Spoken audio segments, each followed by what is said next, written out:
Hello everyone and welcome to this video. Today I will share with you how to open Apple Music app on your PS5 using iPhone. The first step you need to do, guys, launch your Apple Music on your iPhone. As you can see here, launch the Apple Music on your iPhone, and this by open your app.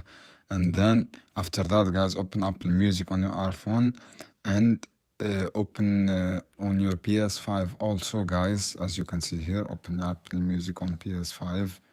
And after that, what you can do, guys, launch your Apple Music, as you can see here, and select the song or playlist you want to play. For example, this playlist you want to play, and click this one.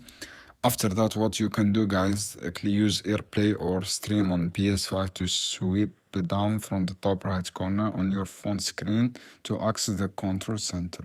This is mean you will use this option AirPlay to stream PS5 AirPlay option.